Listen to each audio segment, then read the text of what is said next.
Sa lungsod na puno ng maalikabok na lansangan at walang tigil na ingay ng mga sasakyan, si Rhea ay kilala bilang isa sa mga street sweeper na matiyagang naglilinis araw-araw. Sa edad na 30, siya ay may maganda pa ring mukha kahit na tila binago na ito ng pagod at sikat ng araw. Ngunit sa kabila ng kanyang dedikasyon sa trabaho, madalas siyang pagtawanan ng mga tao. "Uy Rhea, ang dumi mo na! Baka pati kaluluwa mo madamay!" Ang panlilibak ng isang tricycle driver na laging dumadaan sa kanilang kalsada. May mga bata rin sa paligid na minsang hinahagisan siya ng papel, sinasabing, "Ate Rhea, kulang pa ata ang walis mo." Ngunit imbes na magalit, nginingitian niya ang mga ito at ipinagpapatuloy ang kanyang trabaho. Bagamat mahirap ang buhay, hindi nawala kay Rhea ang kanyang malasakit sa kapwa. Isang araw, habang naglilinis siya malapit sa palengke, napansin niya ang isang matandang pulubi na nakaupo sa tabi ng daan, nanginginig sa gutom. Binuksan niya ang supot na naglalaman ng tinapay na dapat sana'y tanghalian niya. "Manong, kain po muna kayo," sabi niya habang inaabot ang tinapay. Napaluha ang matanda at walang tigil na nagpasalamat. Sa likod ng kanyang mabuting puso, dala-dala ni Rhea ang bigat ng kanyang responsibilidad bilang solong magulang. Ang kanyang asawang si Arnold ay iniwan siya ilang taon na ang nakalilipas. Sa isang gabi ng mainit na pagtatalo, hindi kinaya ni Arnold ang bigat ng buhay at nagpaalam ng hindi na bumalik. Naiwan si Rhea kasama ang kanilang 5 anak, mga batang umaasa sa kanya para sa pagkain, damit at tirahan. Sa maliit nilang barong-barong sa gilid ng railes, madalas marinig ang iyak ng mga bata sa gutom. Ang panganay na si Nilo, 10 taong gulang, ay nagkukusang mag-alaga sa mga nakababatang kapatid kapag nasa trabaho si Rhea. Subalit kahit anong kayod ni Rhea, sa araw-araw, hindi pa rin sapat ang kinikita niya upang maibsan ang lahat ng pangangailangan ng kanyang pamilya. Maraming pagkakataon na siya mismo ang nagugutom upang may makain lamang ang kanyang mga anak. Laging maaga si Rhea sa kalsada. Nagsisimula siya ng alas 5 ng umaga. Kahit pa umuulan o tirik ang araw, hindi niya ininda ang pawis na bumabasa sa kanyang kasuotan o ang baho ng basurang inaasikaso niya. Ang mahalaga sa kanya ay may maiuwing pera sa bahay upang kahit paano'y may makain ang kanyang mga anak. Tuwing umuuwi siya, pinipilit niyang itago ang pagod at ipakita ang ngiti sa kanyang mga anak. Sa kabila ng lahat ng paghihirap, si Rhea ay nanatiling matatag at matiyaga. Alam niyang hindi siya pwedeng sumuko dahil umaasa sa kanya ang kanyang mga anak. Madalas niyang sinasabi sa sarili, "Kakayanin ko ito, hindi ko sila pababayaan." Ang kanyang determinasyon ang nagiging lakas niya sa bawat araw na dumadaan. Sa mga mata ng iba, si Rhea ay simpleng street sweeper lamang.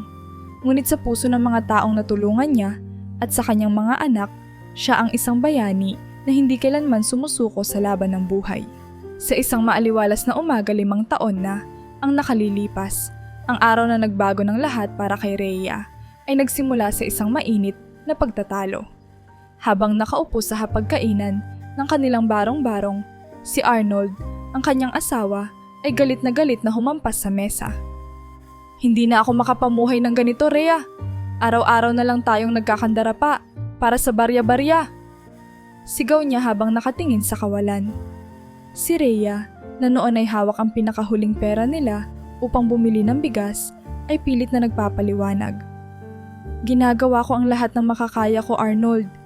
Hindi ko kasalanan na ganito kahirap ang buhay. Pero kung magtutulungan tayo, kaya natin ito." Ngunit tila hindi na ito sapat para kay Arnold. "Tulong? Anong tulong? Ni hindi ko na makita ang sarili kong halaga bilang ama. Paulit-ulit na lang tayo sa ganito." Humakbang siya papunta sa pintuan, kinuha ang kanyang bag at sa isang malamig na tinig ay nagpaalam. "Bahala ka na sa mga anak natin, Rhea. Hindi ko na kayang ituloy pa to." Ang pintuan ay marahang sumara. Ngunit para kay Rhea, ito'y parang malakas na dagundong na nagwasak sa kanyang puso. Naiwan siyang tulala, hindi makapaniwala sa narinig at nakita. Habang ang kanyang 5 anak ay tahimik na nagmamasid mula sa sulok ng kanilang bahay, si Rhea ay tuluyang napaluhod sa sahig. Ang kanyang mga luha ay bumagsak sa malamig na sementong sahig habang iniisip ang mga susunod na hakbang. Paano ko ito gagawin? Paano ko sila bubuhayin ng mag-isa? Bulong niya sa sarili habang niyayakap ang kanyang sarili sa gitna ng kawalan. Sa kabila ng sakit, kinailangan ni Rhea na bumangon kinabukasan. Ang kanyang mga anak ay umaasa sa kanya at alam niyang hindi niya pwedeng hayaan ang sarili niyang mawalan ng lakas. Nagpatuloy siya sa kanyang trabaho bilang street sweeper kahit na nag-uumapaw ang kanyang damdamin sa bawat pagwawalis ng basurang tila sumisimbolo sa kanyang wasak na buhay. Hindi madali ang buhay na mag-isa niyang itinataguyod ang kanyang mga anak. Sa araw-araw niyang pagtatrabaho, madalas siyang masabihan ng mapanirang salita ng kanilang kapitbahay na si Aling Nena. Rhea, mukhang iniwan ka na ng swerte. Pati asawa mo sumuko na sa'yo. Madalas nitong ibulalas habang nasa labas ng kanilang bahay. Hindi lang iyon, kumalat din ang tsismis sa paligid na ang dahilan ng pag-alis ni Arnold ay si Rhea mismo. Bagamat mahapdi ang mga salitang naririnig niya, sinikap ni Rhea na huwag magpaapekto. Ang iniisip niya ay ang kapakanan ng kanyang mga anak. Hindi sila dapat maapektuhan ng sinasabi ng ibang tao, sabi niya sa sarili. Kaya tuwing may naririnig siyang panlalait, nilalapit niya ang mga anak sa kanya at sinasabing, "Huwag kayong makinig sa kanila. Alam ko ang totoo at sapat na iyon." Upang maprotektahan ang kanyang mga anak mula sa masamang impluwensya, itinuro niya sa kanila ang kahalagahan ng pagiging mabait at matiyaga kahit na sila'y mahirap. Kapag tinutukso ng ibang bata ang kanyang mga anak sa paaralan, sinasabi niya sa kanila, "Hindi mahalaga kung anong iniisip ng iba. Ang mahalaga ay kung paano tayo magpapatuloy at magiging mabuting tao." Kahit na masakit at mahirap, si Rhea ay patuloy na lumalaban. Ang bawat araw ay isang hamon, ngunit ang pagmamahal niya sa kanyang mga anak ang naging dahilan upang huwag siyang sumuko. Habang ginagabayan niya ang kanyang pamilya sa gitna ng pagsubok, pinanghahawakan niya ang pag-asang balang araw ay magkakaroon din sila ng mas maayos na buhay. Isang tahimik na umaga sa gitna ng lungsod, si Rhea ay nagwawalis ng mga tuyong dahon at piraso ng basura sa gilid ng daan. Bagamat ang kanyang katawan ay pagod mula sa mahabang araw ng pagtatrabaho, ang kanyang isip ay puno ng mga alalahanin para sa kanyang mga anak. Kung paano niya sila papakainin, kung sapat ba ang natitirang bigas, o kung kailan muling magpapakita si Arnold upang magtanong man lang sa kalagayan nila. Habang nililinis ang isang masikip na sulok ng kalsada, napansin niya ang isang bagay na hindi karaniwang makikita doon. Sa gilid ng bangketa, natatakpan ng bahagyang alikabok, ay isang itim na bag. Nakatayo siya saglit, iniisip kung kanino kaya ito maaaring pag-aari. Luminga siya sa paligid, ngunit wala namang ibang tao. Ang bag ay naroon lamang, tila hinihintay na mapansin. Nilapitan niya ito nang may pag-aalangan. Sa dami ng tsismis at balita sa paligid tungkol sa mga kahina-hinalang bagay, hindi niya maiwasang kabahan. Baka may tao lang na nakaiwan nito, bulong niya sa sarili habang maingat na hinahawakan ang bag. Sa tabi nito, isang maliit na puting sobre ang nakaipit, halatang sinadyang iwan doon. Binuksan niya ang sobre at nabasa ang laman ng sulat. Sa malinis na sulat kamay, nakasaad, "Kung sino man ang makahanap ng bag na ito, tandaan na ito ay hindi aksidente. Ang laman nito ay 100 milyong piso. Isang yaman na maaaring magbago ng buhay ng sinuman. Ang pera ay mula sa akin, isang mayamang tao na malapit ng mamatay. Pinili kita, Rhea, dahil alam kong isa kang mabuting tao. Napatunayan ko ito sa mga pagkakataong nakita kita, tumulong sa iba, kahit sa kabila ng iyong paghihirap. Gamitin mo ito ng maayos para sa iyong pamilya at sa iyong hinaharap." Napatigil si Rhea sa pagbabasa. Ang kanyang mga kamay ay nanginginig habang hawak ang sobre.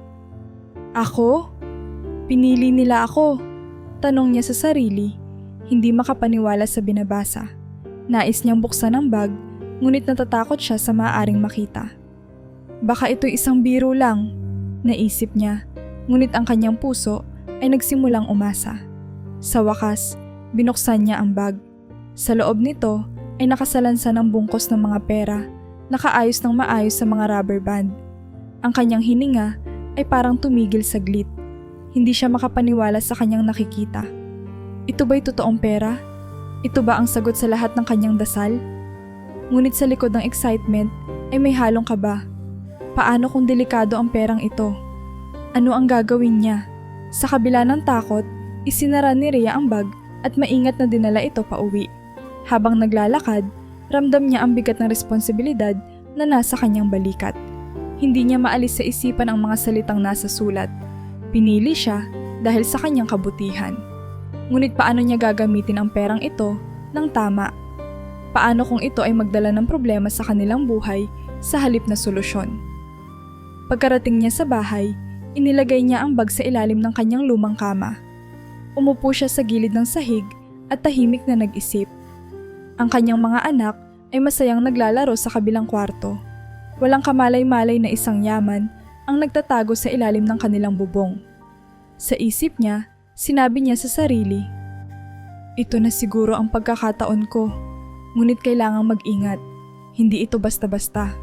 Ang gabing iyon ay mahaba para kay Rhea. Hindi siya makatulog habang iniisip kung paano sisimulan ang bagong kabanata ng kanilang buhay. Sa kabila ng kaba at pag-aalala, alam niyang ito ang simula ng malaking pagbabago para sa kanilang pamilya. Sa kauna-unahang pagkakataon, matapos ang maraming taon, nagising si Rhea na puno na ng pag-asa. Sa ilalim ng kanyang kama ay ambag na naglalaman ng yaman na hindi niya inakalang mapapa sa kanya. Habang pinagmamasdan niya ang kanyang mga natutulog na anak, napagtanto niya na ang lahat ng kanyang mga pagsisikap at sakripisyo ay maaaring magkabunga sa wakas. Noong umagang iyon, tumuloy siya sa palengke at bumili ng mga pagkain na dati tila pangarap lamang nila. Sariwang gulay, karne at prutas ang kanyang kinuha, kasama ang ilang espesyal na tinapay para sa mga bata. Nang umuwi siya, nagulat ang kanyang mga anak nang makita ang lamesa nilang puno ng pagkain. Si Nilo, ang kanyang panganay, ay halos hindi makapaniwala. "Nanay, para ba talaga sa atin lahat ito?" Tanong niya habang nakatingin sa mesa. "Oo anak, para sa inyo ito. Simula ngayon, hindi na tayo magugutom." Sagot ni Rhea habang pinipigilan ang kanyang luha ng kaligayahan. Ngunit hindi nagtagal ang pagdiriwang. Alam ni Rhea na kailangang magplano siya para sa hinaharap. Ang pera sa bag ay hindi dapat masayang. Kailangan niyang gawing puhunan ang biyayang natanggap niya. Matapos ang ilang araw ng pag-iisip, nagpasya siyang magtayo ng maliit na negosyo sa palengke. Dahil magaling siyang magluto, naisip niyang magtinda ng pagkain tulad ng lutong ulam at merienda. Naghanda siya ng isang bahagi ng pera upang gamitin bilang kapital para sa kanyang bagong simula. Naging matagumpay ang negosyo ni Rhea sa palengke. Sa loob lamang ng ilang linggo, maraming tao ang pumila upang bumili ng kanyang masarap na mga ulam. Ang ilan ay bumalik hindi lamang dahil sa lasa, kundi dahil din sa kabaitan ni Rhea sa pakikitungo sa kanila. Naglaan siya ng oras upang magbigay ng libreng pagkain para sa mga pulubi sa paligid ng palengke, bagay na nagpalapit palalo sa kanya sa mga tao. Dahil sa negosyo, nagkaroon siya ng sapat na pera upang mailipat ang kanyang mga anak sa isang mas magandang paaralan. Ang mga batang dati hindi makakain ng maayos bago pumasok sa eskwela ay may bagong sigla sa kanilang mga mukha. Si Nilo, na laging tahimik noon, ay naging aktibo sa klase, habang ang mga mas nakakabatang kapatid niya ay nagkaroon ng bagong mga kaibigan at tiwala sa sarili. "Salamat po nanay," sabi ni Nilo isang gabi. "Ngayon, kaya na naming mangarap." Ang pagbabago sa buhay ni Rhea ay hindi nakalampas sa mga mata ng mga tao sa kanilang lugar. Ang dating gusgusin at mahirap na pamilya ay ngayon mas masaya at mas maayos ang kalagayan.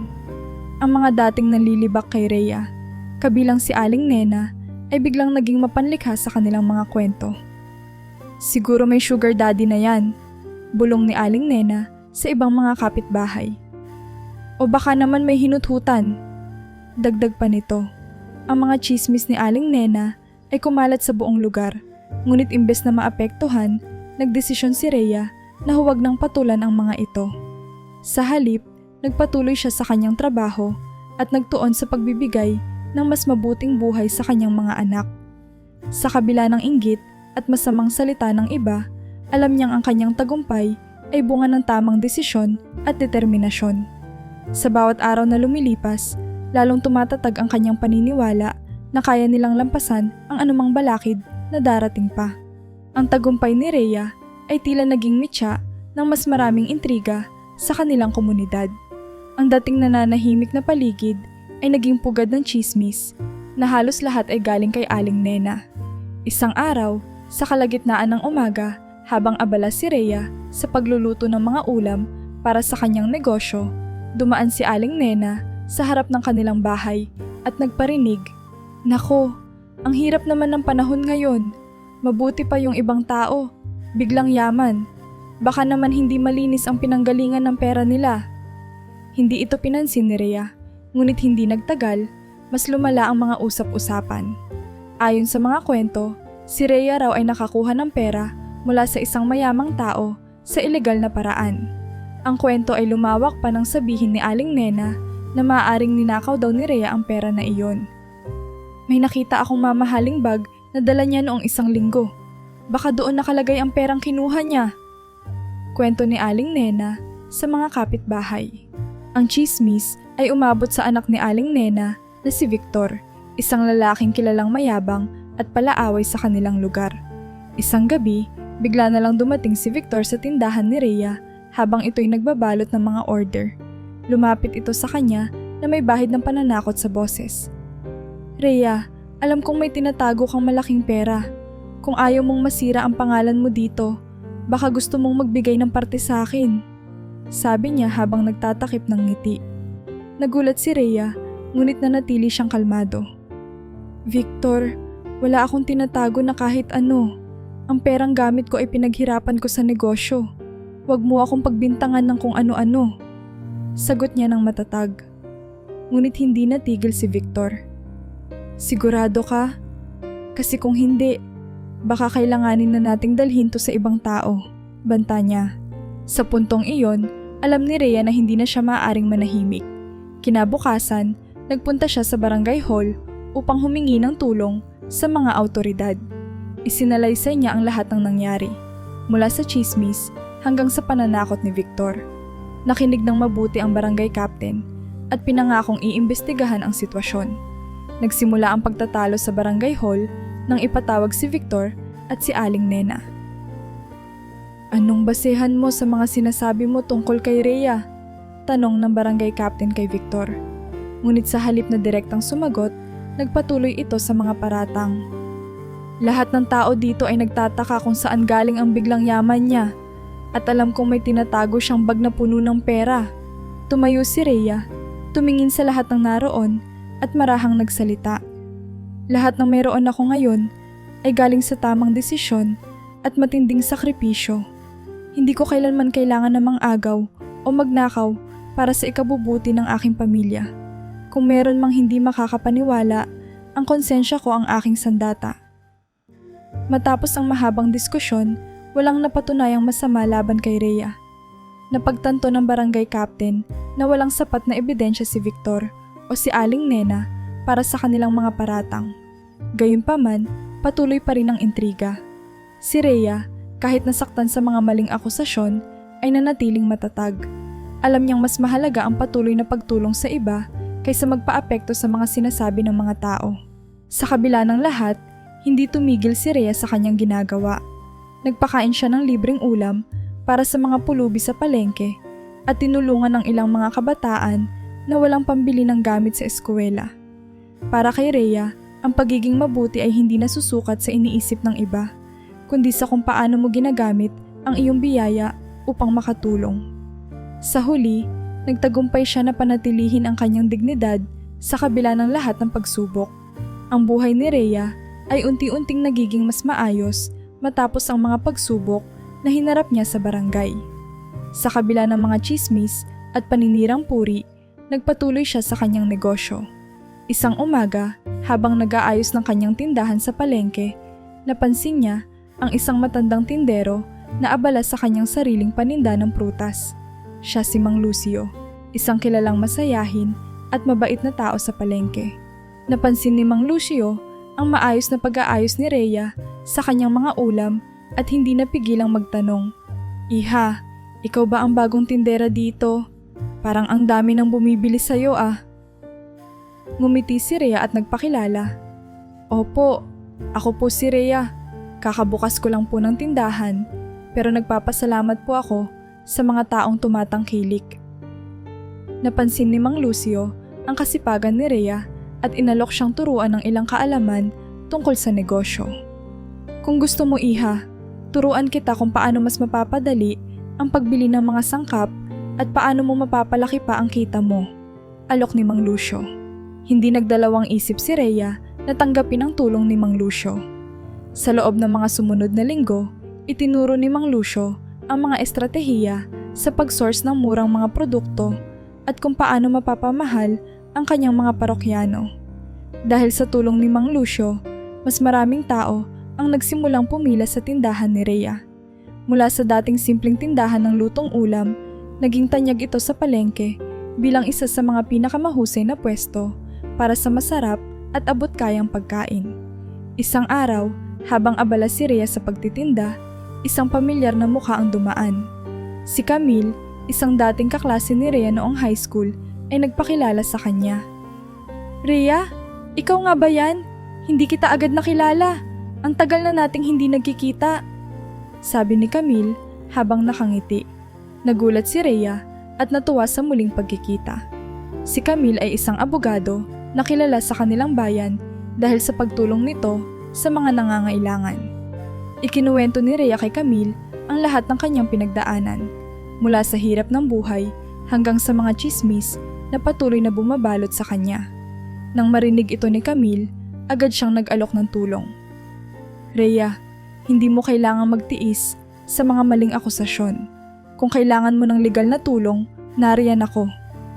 Dahil sa suporta ni Camille, nagkaroon si Rhea ng lakas ng loob na harapin ang mga naninira sa kanya. Tinulungan siya ni Camille na linisin ang kanyang pangalan at ipakita sa barangay na lahat ng tagumpay niya ay bunga ng kanyang sipag at tiyaga. Agad siyang kumonsulta kay Camille, ang abogadong naging matalik niyang kaibigan. Nang mabasa ni Camille ang mga paratang, napangiti ito ng bahagya.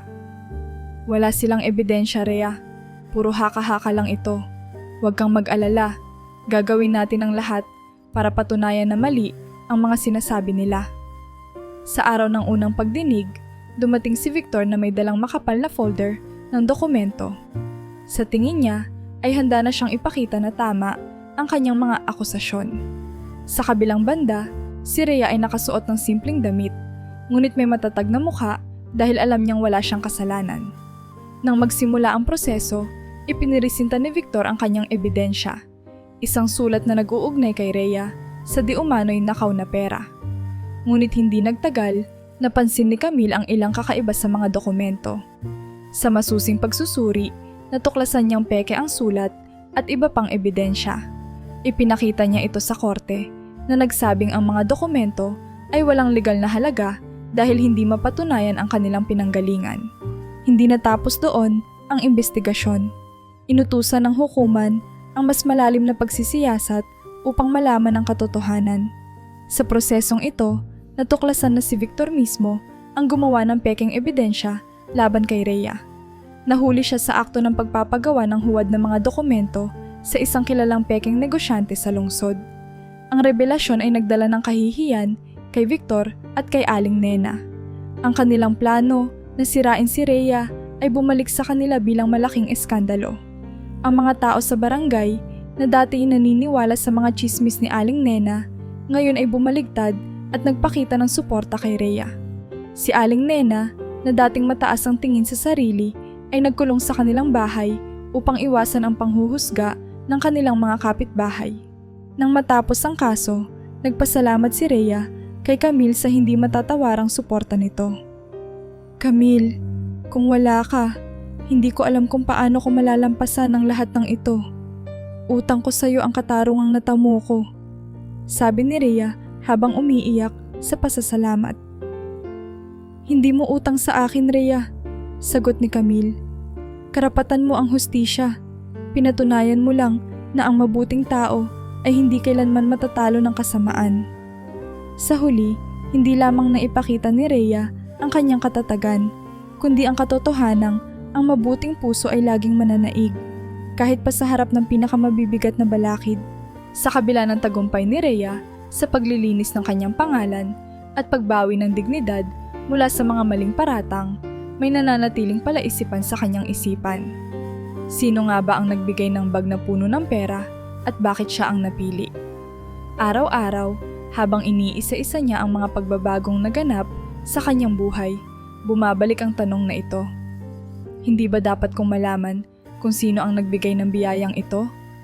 Gusto ko siyang pasalamatan. Bulong niya sa sarili habang pinagmamasdan ang kanyang tindahan.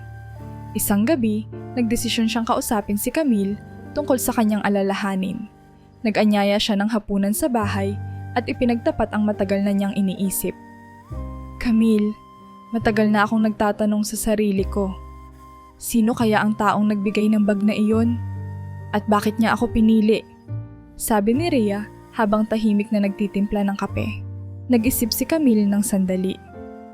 Mahalagang malaman natin kung sino siya, Rhea. Hindi lamang para magpasalamat ka, kundi para maintindihan mo rin kung bakit niya ginawa iyon. Maaaring may mas malalim na dahilan. Sagot niya. Ang sulat ba ay narito pa rin? Tumango si Rhea at kinuha ang sobre mula sa kanyang lumang kahon. Iniabot niya ito kay Camille na binasa ito ng mabuti. Napansin agad ni Camille ang pirma sa ibaba. Don Mariano. Rhea, ang taong ito. Don Mariano, mukhang may kilala sa iyo. Hindi mo ba siya natatandaan? Tanong ni Camille. Umiling si Rhea. Hindi ko maalala na nakilala ko siya. Pero kung totoo ang sinabi niya sa sulat, baka may ginawa akong bagay na nakaapekto sa kanya noon. Kinaumagahan, nagpa siyang sumangguni si Rhea kay Mang Lucio na mas maraming alam sa mga tao sa kanilang lugar. Habang nag-uusap sila sa palengke, binanggit ni Rhea ang pangalan ni Don Mariano. Biglang napahinto si Mang Lucio at parang may naalala. Don Mariano? Ang pangalan na yan ay kilala ko. Isa siyang retiradong negosyante na minsang tumira dito sa ating bayan. Sabi ni Mang Lucio habang tumingin sa malayo, parang bumabalik ang alaala. Talaga, Mang Lucio? Ano pong alam ninyo tungkol sa kanya? Tanong ni Rhea, hindi maitago ang excitement sa kanyang boses. Bilang negosyante, maraming natulungan si Don Mariano noon, pero dumaan din siya sa matinding pagsubok. Nagkasakit siya ng malubha at isang araw, naglalakad siya sa gilid ng palengke nang mawalan siya ng malay. Ang naaalala ko, may isang babae na nagbigay sa kanya ng tubig at tinapay, tapos inakay siya papunta sa health center. Hindi ko lubos maisip, pero parang ikaw ang babaeng iyon, Rhea. Sabi ni Mang Lucio habang ngumingiti. Parang ikaw ang babaeng iyon, Rhea. Sabi ni Mang Lucio habang ngumingiti. Napaisip si Rhea. Bagamat malabo na ang eksaktong alaala, tila may bahagi ng kanyang puso na nagsasabi na maaaring siya nga ang tinutukoy ni Mang Lucio. Kung totoo iyon, gusto kong magpasalamat sa kanya. Hindi ko inasahang ang simpleng tulong ko noon ay magdudulot ng ganito kalaking biyaya. Sabi ni Rhea. Napagkasunduan nila ni Camille at Mang Lucio na simulan ang paghahanap kay Don Mariano. Tinahak nila ang iba't ibang lugar sa kanilang bayan, kumatok sa mga bahay at nagtanong-tanong sa mga tao. May ilang nagsabi na maaaring lumipat si Don Mariano sa probinsya, ngunit walang nakasisigurado. Sa gitna ng kanilang paghahanap, hindi nawalan ng pag-asa si Rhea. Kung ang Diyos ang nagbigay sa akin ng pagkakataong makilala siya, alam kong dadalhin din niya ako sa tamang lugar, sabi niya.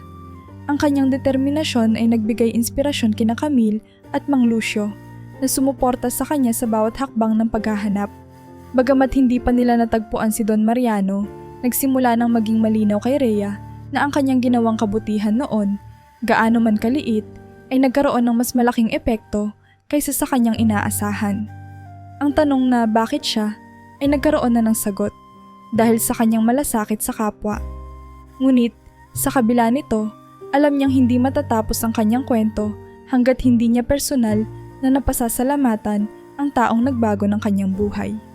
Matapos ang maraming linggong pagsusumikap, natuntun din ni Rhea, Camille at Mang Lucio ang lokasyon ni Don Mariano.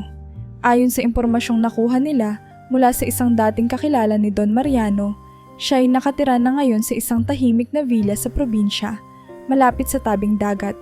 Ang lugar ay malayo sa maingay na lungsod, perpekto para sa isang retiradong negosyanteng naghahanap ng kapayapaan.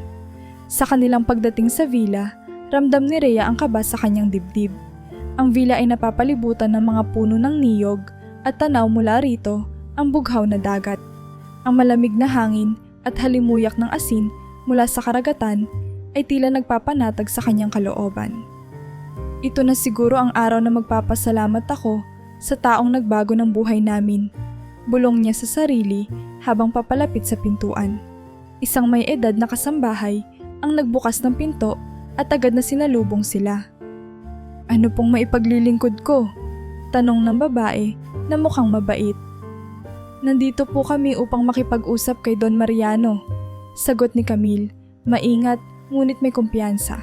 Inanyayahan sila ng kasambahay na pumasok at umupo sa maluwag na sala habang hinihintay si Don Mariano. Makalipas ang ilang minuto, bumaba ang isang lalaking nasa edad 75. Bagamat halata ang kahinaan ng kanyang katawan, bakas pa rin ang dignidad at karisma sa kanyang mukha. Magandang araw, bati ni Don Mariano sa mahina ngunit magiliw na tinig. Tumayo si Rhea, hindi maitago ang kanyang kaba at agad na nagpakilala. Ako po si Rhea. Ako po ang nakatanggap ng bag na puno ng pera na iniwan ninyo. Napahinto si Don Mariano at tila na nariwa ang kanyang alaala. Rhea, anya habang ngumiti. Hindi ko akalaing magkikita tayo. Maupo ka at hayaan mo akong ikwento kung bakit ikaw ang napili ko. Habang tahimik na nakikinig si Rhea, sinimulan ni Don Mariano ang kanyang kwento. Noong araw na iyon, wala akong pera, wala akong pag-asa. Isa akong negosyanteng nalugi at halos mawalan na ng dahilan para mabuhay. Habang naglalakad ako sa palengke, nawalan ako ng malay. Nagising na lamang ako sa health center at ikaw ang unang mukha na nakita ko. Ikaw ang nagdala sa akin doon.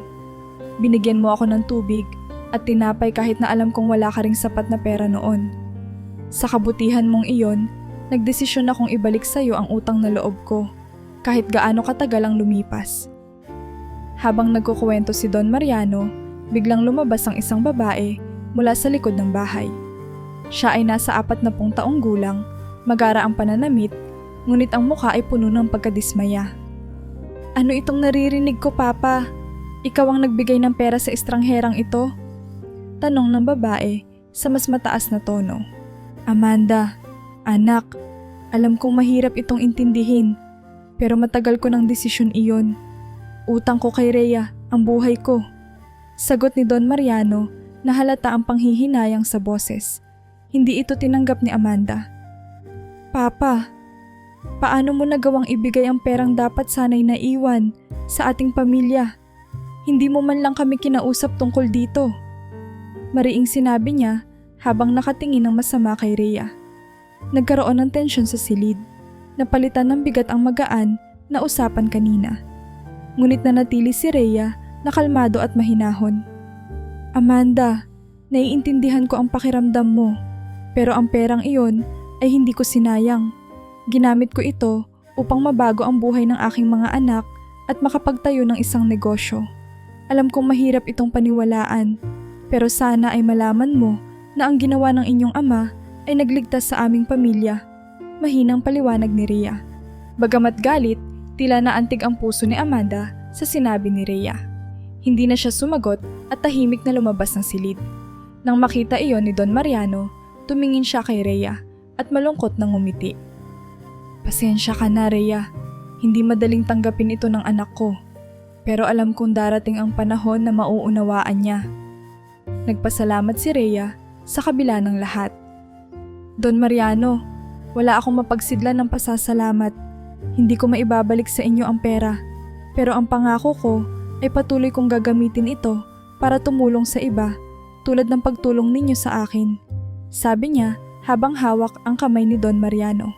Sa kanilang pag-alis, mas magaan ang loob ni Rhea. Alam niyang natupad na ang isa sa kanyang layunin, ang personal na magpasalamat kay Don Mariano. Ngunit alam din niyang ang tensyon sa pagitan ni Amanda at ng kanyang ama ay maaaring maging panibagong hamon sa hinaharap. Hindi natapos ang tensyon sa pagitan ni Amanda at ni Rhea matapos ang kanilang unang pagkikita.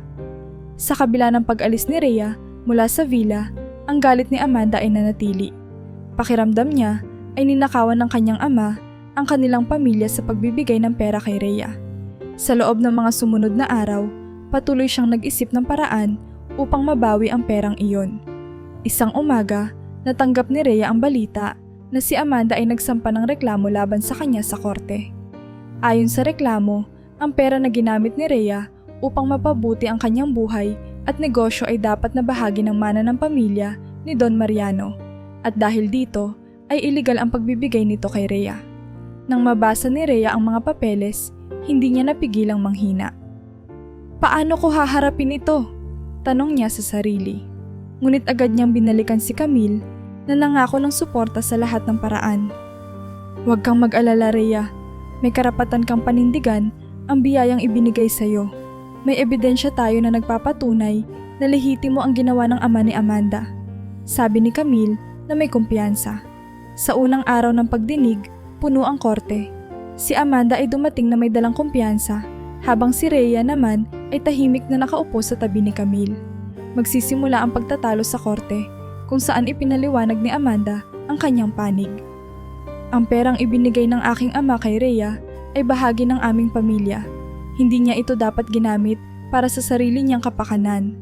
Ani Amanda habang tinitingnan si Rhea nang may pagkamuhi. Ngunit sa kabila ng mga paratang, nanatili si Rhea na kalmado. Nang siya'y tinanong ng hukom, malinaw niyang ipinaliwanag kung paano niya ginamit ang perang natanggap.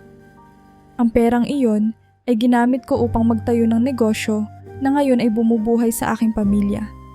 Ang aking mga anak na dati hindi makapag-aral, ngayon ay nasa maayos na paaralan. Ang perang iyon ay hindi kailanman nasayang at ginamit ko ito upang makapagbigay ng pag-asa, hindi lamang para sa akin, kundi para sa aking mga anak. Habang tumatagal ang pagdinig, naging mas mainit ang diskusyon. Si Camille ay matatag na ipinagtanggol si Rhea, ipinaliwanag ang legalidad ng pagbibigay ng pera mula kay Don Mariano, batay sa intensyon nitong magpasalamat. Ang biyayang natanggap ni Rhea ay may basbas ng kalooban ni Don Mariano. May karapatan siyang gamitin ang perang iyon ayon sa ipinahayag sa sulat, sabi ni Camille.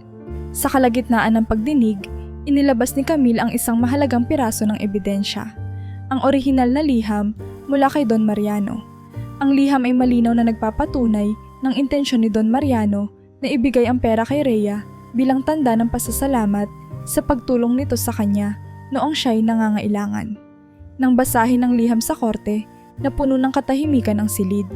Si Amanda ay tila nawalan ng kulay sa mukha habang nakikinig. Matapos ang mahabang deliberasyon, naglabas ng desisyon ang hukuman. Pinanindigan nila na walang iligal sa pagbibigay ng pera kay Rhea dahil ito'y isang personal na regalo mula kay Don Mariano. Sa huli, natalo si Amanda sa kaso. Gayunpaman, hindi natapos ang galit ni Amanda.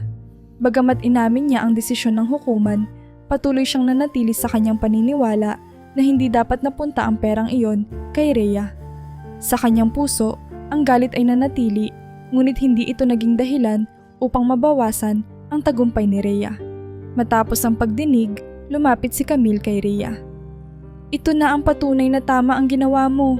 Nagawa mong panindigan ng katotohanan, sabi ni Camille. Nagpasalamat si Rhea sa lahat ng ginawa ni Camille. At sa kabila ng tensyon na dulot ng kaso, naramdaman niyang mas matatag siya ngayon kaysa dati.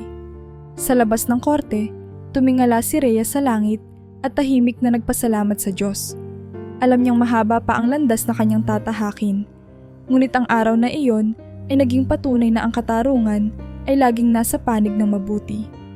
Bagamat natalo ni Amanda ang kaso laban kay Rhea, hindi nito naibsan ang kanyang galit. Ang pag-uwi niya mula sa korte ay punong-puno ng sama ng loob at pagkabigo. Hindi pwedeng magtapos ang lahat ng ganito, Bulong niya sa sarili habang nakatingin sa kawalan. Sa kanyang isipan, nagplano siya ng mas masahol na hakbang upang sirain si Rhea at maibalik ang kanyang pride. Hindi nagtagal, sinimulan ni Amanda ang isang mas malalim at mas tusong plano. Lumapit siya sa kanyang mga kaibigan na may impluwensya sa negosyo at politika. Ang ilan sa kanila ay may mataas na posisyon sa gobyerno, habang ang iba ay may koneksyon sa media. Kailangan kong sirain ang reputasyon ng babaeng iyon, sabi ni Amanda sa isang pulong kasama ang mga kaibigan. Gagamitin ko ang lahat ng paraan upang mawala ang lahat ng meron siya. Ang unang hakbang ni Amanda ay ang pagsampa ng isang bagong kaso laban kay Rhea. Sa pagkakataong ito, inakusahan niya si Rhea ng economic sabotage, sinasabing ang negosyo nito ay ilegal na nagpapabagsak sa iba pang negosyante sa kanilang lugar. Ang kaso ay mabilis na umabot sa lokal na korte at agad itong naging sanhi ng pagkabahala sa mga parokyano ni Rhea. Ang chismis tungkol sa kaso ay kumalat sa buong bayan at ang epekto nito ay agad na naramdaman sa negosyo ni Rhea. Nabawasan ang bilang ng kanyang mga parokyano at maging ang ilan sa kanyang mga supplier ay natakot na makipagtransaksyon sa kanya. Paano kung magsara ang negosyo natin, nanay? Tanong ni Nilo, ang panganay na anak ni Rhea, habang hawak ang kamay nito. Huwag kang mag-alala, anak. Hindi tayo basta-basta susuko.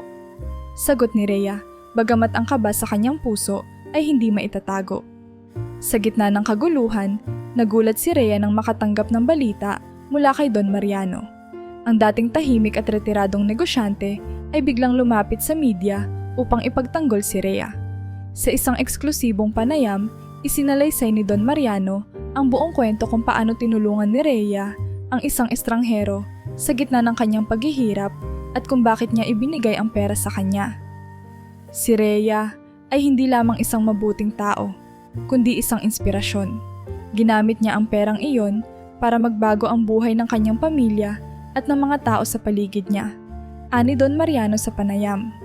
Ang pahayag ni Don Mariano ay mabilis na kumalat sa media na nagbigay ng panibagong liwanag sa kaso.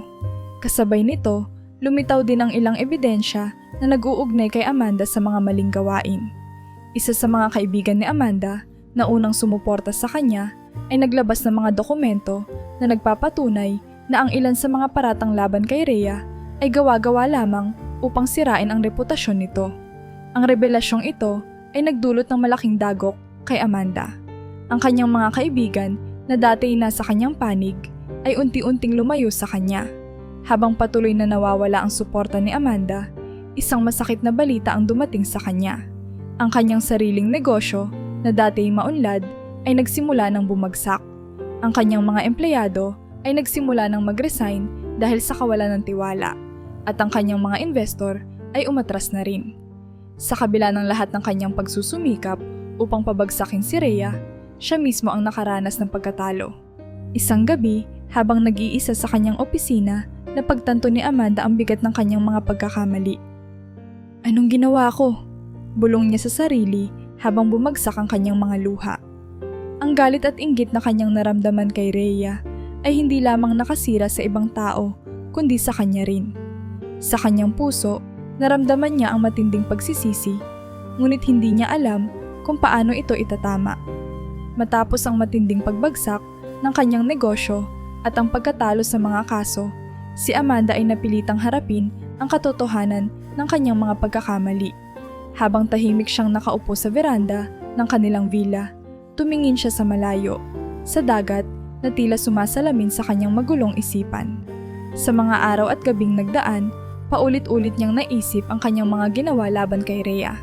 Ang mga paninira, ang mga pekeng ebidensya, at ang walang humpay na galit na nagpabulag sa kanya. Paano ko ito itatama? Tanong niya sa sarili. Sa kabila ng kanyang takot at hiya, nagpa siya si Amanda na harapin si Rhea. Isang umaga, nagpunta siya sa palengke kung saan naroon ang tindahan ni Rhea. Habang papalapit siya, nakita niya si Rhea na abala sa pagbebenta ng mga lutong ulam. Sa kabila ng maraming pinagdaanan nito, ang mukha ni Rhea ay puno ng sigla at kabaitan na lalong nagpalalim ng pagsisisi ni Amanda. Rhea! Mahinang tawag ni Amanda. Napalingon si Rhea at bahagyang nagulat nang makita ang dating kalaban.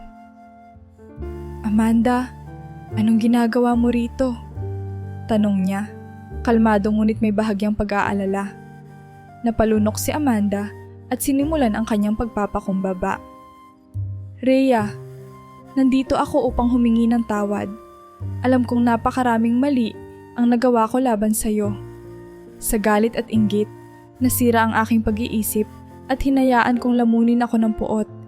Ngayon ko naunawaan kung gaano kita nasaktan at gusto kong humingi ng kapatawaran." Tahimik na nakinig si Rhea habang nagsasalita si Amanda. Nang matapos ito, isang mahinahong ngiti ang lumitaw sa kanyang muka. "Amanda, matagal ko nang piniling patawarin ka. Hindi ko hinayaan ang galit na sumira sa akin o sa aking pamilya. Alam kong lahat tayo ay nagkakamali at ang mahalaga ay kung paano natin ito itinatama." Napaiyak si Amanda sa narinig. "Salamat, Rhea. Hindi ko alam kung paano ako makakabawi, pero gusto kong magsimula ulit. Gusto kong itama ang lahat ng mali." Sa kabila ng lahat ng nagawa ni Amanda, inalok pa rin siya ni Rhea ng tulong. "Kung nais mong magsimula ulit, bakit hindi ka tumulong sa tindahan ko? Maaaring hindi ito kasing laki ng negosyo mo noon, pero makakatulong ito upang bumangon ka muli," sabi ni Rhea. Nagulat si Amanda sa kabutihan ni Rhea, ngunit tinanggap niya ang alok bilang bahagi ng kanyang pagbawi. Samantala, si Don Mariano ay lalong naging malapit sa pamilya ni Rhea. Madalas niyang bisitahin ang kanilang tahanan, nagdadala ng mga gamit sa eskwela at iba pang pangangailangan ng mga bata. "Ang mga anak mo ay may napakagandang kinabukasan, Rhea. Ginawa mo ang lahat para sa kanila at nararapat lang na suportahan ko kayo," sabi ni Don Mariano sa isang hapunan kasama ang pamilya. Dahil sa tulong ni Don Mariano at sa tagumpay ng negosyo ni Rhea, nakapagtapos ng pag-aaral ang kanyang mga anak. Ang panganay na si Nilo ay nakakuha ng scholarship upang mag-aral sa universidad, habang ang mga nakababata niyang kapatid ay nasa magagandang paaralan. Isang gabi, nagpasalamat si Nilo sa kanyang ina. "Nanay, lahat ng meron kami ngayon ay dahil sa'yo. Kung hindi ka naging matatag, wala kami sa kinalalagyan namin ngayon." Samantala, nagdesisyon si Amanda na magsimula ng bagong buhay sa ibang bansa. Bago siya umalis, muling nagpasalamat siya kay Rhea. "Rhea, ang kabutihan mo ay nagbigay sa akin ng pagkakataon na magbago. Hindi ko malilimutan ang ginawa mo para sa akin," sabi niya bago sumakay ng eroplano. Habang unti-unting bumabalik ang katahimikan sa buhay ni Rhea, naramdaman niya ang isang kakaibang kapayapaan. Alam niyang ang kanyang kwento ay hindi lamang tungkol sa tagumpay, kundi sa pagpapatawad, pag-asa, at lakas ng loob sa harap ng mga pagsubok. Sa kabila ng lahat, ang kanyang puso ay puno ng pasasalamat sa Diyos, sa mga taong tumulong sa kanya, at sa mga aral na kanyang natutunan sa kanyang paglalakbay. Makalipas ang maraming taon, tuluyang nagbago ang buhay ni Rhea at ng kanyang pamilya. Ang simpleng tindahan ng lutong ulam sa palengke ay lumago at naging isang maliit na restaurant na ngayon ay dinarayo ng mga tao hindi lamang mula sa kanilang bayan, kundi pati na rin mula sa mga karatig na lugar. Ang pangalan ng restaurant, Rhea's Kitchen, ay naging simbolo ng malasakit, kasipagan at tagumpay. Si Rhea, na dating isang street sweeper, ngayon ay isang respetadong entrepreneur. Hindi lamang siya nakapagtayo ng negosyo, kundi nakatulong din siya sa marami sa kanilang komunidad. Maraming kabataan ang natulungan niyang makapag-aral sa pamamagitan ng mga scholarship na kanyang itinayo mula sa bahagi ng kanyang kita. Ang tagumpay ay mas masarap kung ito'y naibabahagi, madalas niyang sabihin sa mga empleyado at parokyano. Ang 5 anak ni Rhea, na dati nangangarap lamang ng mas maayos na buhay, ay nakapagtapos na ng kolehiyo at may kanya-kanyang magagandang trabaho. Si Nilo, ang panganay, ay naging isang arkitekto at tumulong sa disenyo ng bagong restaurant ng kanilang ina. Ang pangalawa, si Maya, ay isang guro na tumutulong sa mga batang walang kakayahang magbayad ng matrikula. Ang 3 pa niyang anak ay pawang matagumpay sa kanilang mga napiling larangan. Ngunit sa kabila ng kanilang tagumpay, nanatili silang mapagkumbaba at laging inuuna ang kanilang pamilya. Sa kabila ng abalang buhay, si Camille ay nanatiling malapit sa pamilya ni Rhea. Siya ang naging legal advisor ni Rhea sa mga lumalawak na aspeto ng kanyang negosyo. Ngunit higit pa roon, siya ay naging isang matalik na kaibigan na laging nandyan upang magbigay ng suporta, payo at tawanan. Hindi lang negosyo ang naitayo mo, Rhea. Nagtayo ka ng isang pangarap na naging totoo. Sabi ni Camille sa isang salo-salo kasama ang pamilya ni Rhea. Hindi rin nawawala sa eksena si Mang Lucio na naging bahagi na ng tagumpay ni Rhea. Kahit matanda na, madalas pa rin siyang magbigay ng payo tungkol sa negosyo. Rhea, tandaan mo, ang sikreto ng tagumpay ay ang hindi paglimot kung saan ka nagsimula. Sabi niya sa isa sa kanilang mga usapan. Sa mata ng pamilya ni Rhea, si Mang Lucio ay hindi lamang kaibigan, kundi parang isang miyembro na rin ng pamilya. Ang alaala ni Don Mariano ay nanatiling buhay sa puso ng pamilya ni Rhea. Sa kanilang bahay, isang litrato ni Don Mariano ang nakasabit sa dingding, kasama ang mga paboritong kasabihan nito. Madalas ipaliwanag ni Rhea sa kanyang mga anak kung paano nagbago ang kanilang buhay dahil sa kabutihan ni Don Mariano. Siya ang nagbigay sa atin ng pagkakataon, pero tayo ang nagtrabaho para dito. Hindi ko kailanman malilimutan ang utang na loob ko sa kanya, sabi ni Rhea. Isang gabi, sa isang simpleng hapunan kasama ang kanyang pamilya, kaibigan at mga empleyado, nagbigay si Rhea ng mensahe ng pasasalamat at inspirasyon. Ang tagumpay na ito ay hindi lamang dahil sa perang ibinigay sa atin. Ang tunay na yaman ay hindi nasusukat sa dami ng pera, kundi sa kabutihan ng puso at pagmamahal sa pamilya. Ang lahat ng ito ay dahil sa ating pagsisikap, pagkakaisa at pananampalataya. Habang nagkakatawanan at nagkukwentuhan ng lahat, tumingala si Rhea sa langit at napangiti. Sa loob ng kanyang puso, alam niyang ang lahat ng pinagdaanan niya ay hindi lamang tungkol sa tagumpay, kundi tungkol din sa mga aral ng buhay, pagpapatawad, pagkakaibigan at pagmamahal. Sa pagtatapos ng araw, ang kanyang kwento ay isang patunay na kahit sa gitna ng kahirapan, ang mabuting puso ay laging magtatagumpay. Makalipas ang maraming taon, tuluyang nagbago ang buhay ni Rhea at ng kanyang pamilya. Ang simpleng tindahan ng lutong ulam sa palengke ay lumago at naging isang maliit na restaurant na ngayon ay dinarayo ng mga tao hindi lamang mula sa kanilang bayan, kundi pati na rin mula sa mga karatig na lugar. Ang pangalan ng restaurant, Rhea's Kitchen, ay naging simbolo ng malasakit, kasipagan at tagumpay. Si Rhea, na dating isang street sweeper, ngayon ay isang respetadong entrepreneur. Hindi lamang siya nakapagtayo ng negosyo, kundi nakatulong din siya sa marami sa kanilang komunidad. Maraming kabataan ang natulungan niyang makapag-aral sa pamamagitan ng mga scholarship na kanyang itinayo mula sa bahagi ng kanyang kita. Ang tagumpay ay mas masarap kung ito'y naibabahagi. Madalas niyang sabihin sa mga empleyado at parokyano. Ang 5 anak ni Rhea, na dati nangangarap lamang ng mas maayos na buhay, ay nakapagtapos na ng kolehiyo at may kanya-kanyang magagandang trabaho. Si Nilo, ang panganay, ay naging isang arkitekto at tumulong sa disenyo ng bagong restaurant ng kanilang ina.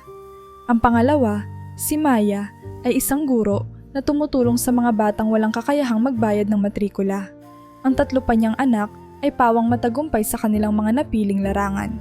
Ngunit sa kabila ng kanilang tagumpay, nanatili silang mapagkumbaba at laging inuuna ang kanilang pamilya. Sa kabila ng abalang buhay, si Camille ay nanatiling malapit sa pamilya ni Rhea. Siya ang naging legal advisor ni Rhea sa mga lumalawak na aspeto ng kanyang negosyo. Ngunit higit pa roon, siya ay naging isang matalik na kaibigan na laging nandyan upang magbigay ng suporta, payo at tawanan. Hindi lang negosyo ang naitayo mo, Rhea. Nagtayo ka ng isang pangarap na naging totoo. Sabi ni Camille sa isang salo-salo kasama ang pamilya ni Rhea. Hindi rin nawawala sa eksena si Mang Lucio na naging bahagi na ng tagumpay ni Rhea. Kahit matanda na, madalas pa rin siyang magbigay ng payo tungkol sa negosyo. Rhea, tandaan mo, ang sikreto ng tagumpay ay ang hindi paglimot kung saan ka nagsimula. Sabi niya sa isa sa kanilang mga usapan. Sa mata ng pamilya ni Rhea, si Mang Lucio ay hindi lamang kaibigan, kundi parang isang miyembro na rin ng pamilya. Ang alaala ni Don Mariano ay nanatiling buhay sa puso ng pamilya ni Rhea. Sa kanilang bahay, isang litrato ni Don Mariano ang nakasabit sa dingding, kasama ang mga paboritong kasabihan nito. Madalas ipaliwanag ni Rhea sa kanyang mga anak kung paano nagbago ang kanilang buhay dahil sa kabutihan ni Don Mariano. Siya ang nagbigay sa atin ng pagkakataon, pero tayo ang nagtrabaho para dito. Hindi ko kailanman malilimutan ang utang na loob ko sa kanya, sabi ni Rhea. Isang gabi, sa isang simpleng hapunan kasama ang kanyang pamilya, kaibigan at mga empleyado, nagbigay si Rhea ng mensahe ng pasasalamat at inspirasyon. Ang tagumpay na ito ay hindi lamang dahil sa perang ibinigay sa atin. Ang tunay na yaman ay hindi nasusukat sa dami ng pera, kundi sa kabutihan ng puso at pagmamahal sa pamilya. Ang lahat ng ito ay dahil sa ating pagsisikap, pagkakaisa at pananampalataya. Habang nagkakatawanan at nagkukwentuhan ng lahat, tumingala si Rhea sa langit at napangiti. Sa loob ng kanyang puso, alam niyang ang lahat ng pinagdaanan niya ay hindi lamang tungkol sa tagumpay, kundi tungkol din sa mga aral ng buhay, pagpapatawad, pagkakaibigan at pagmamahal. Sa pagtatapos ng araw, ang kanyang kwento ay isang patunay na kahit sa gitna ng kahirapan, ang mabuting puso ay laging magtatagumpay.